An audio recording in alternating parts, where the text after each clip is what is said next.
ميساج نعرف اللي فما صراعات قديمه وموروث قديم قاعد يتبع فينا، اما يلزم يقف ويلزم نوقفوا احنا، اللي موجود في البلاصه هو اللي يوقفوا. طوق مش مسؤول، انا نتحمل مسؤوليتي ومانيش مسيد. هذه الناس كل تعرفوا وانا نقولوا صراحه وعلنا، ما عنديش مشكله. انا قلت قبل ونقولوا اليوم.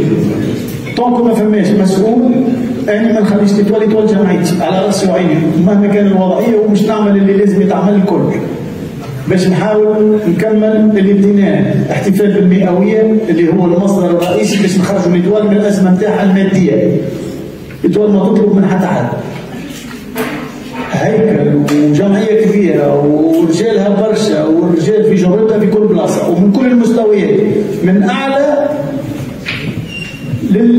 للعادي، واثبتوا كم مره جمهور ايطاليا انهم قادرين باش يعاونوا. اما ما نحبش نكثر، ما نحبش تولي كل ربع ساعه اعطيني 10,000 او اعطيني، لا، استراتيجيه زي ما تتبدل. جمهور ياخذ مقابل ويعطي، ورجل الاعمال ياخذ مقابل ويعطي، والايطوال عندها وجهه نيه اللي يجيب الفلوس.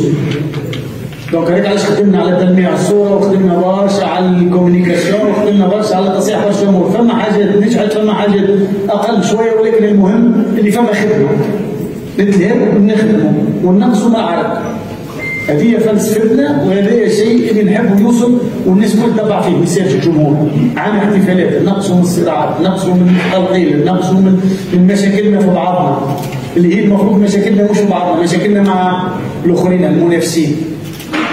دونك هذا علاش نستغل الموقف وفما انتباهكم اليوم الكل باش نقول لك لهذا الخاطر نعتبره اهم حاجه في المرحله هذه بالنسبه للإيطوال، انه نقصوا من الصراعات وانه نبداو نخدموا، واللي موجود يخدم معاه الناس كل، مش على راسه الناس كل ولا ضده الناس كل.